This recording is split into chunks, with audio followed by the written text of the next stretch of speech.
Sino nga ba sa atin ang hindi nangarap na maging isang sikat na artista? At sino din ba ang hindi nangarap graduate with high honors? Well, mga Mars, Showbiz Latest Trends presents mga sikat na artista na matatalino pa. Carla Abellana.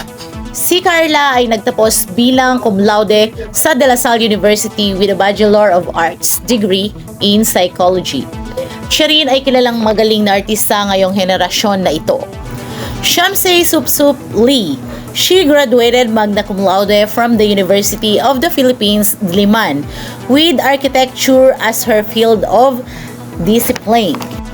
Siya ay nakilala noong koronahan siya bilang Binibining Pilipinas 2011. At siya ay nagrepresent ng Pilipinas sa Miss Universe 2011 pageant at nagkamit ng karangalan bilang third runner-up sa Miss Universe. Paula Peralejo. Si Paula Peralejo ay nagtapos bilang magna cum laude sa kanyang kursong psychology sa University of the Philippines, Diliman. Kilala natin siya bilang isa sa mga main cast ng Tabing Ilog at kapatid ng aktres na si Rica Peralejo. Agot Isidro. She graduated from the University of the Philippines, Diliman, with a bachelor's degree in interior design. Miss Agot Isidro also pursued fashion buying and merchandising at Fashion Institute of Technology in New York City, where she graduated as magna cum laude. Yasmin Curdy.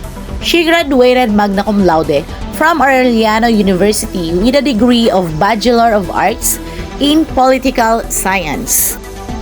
Yasmin rose to fame after joining the first season of Starstruck in 2003, where she became one of the final 4 contestants.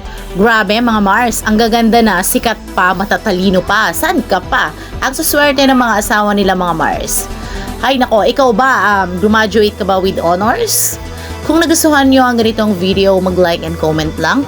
We are open for suggestions para sa susunod na topic on our next video.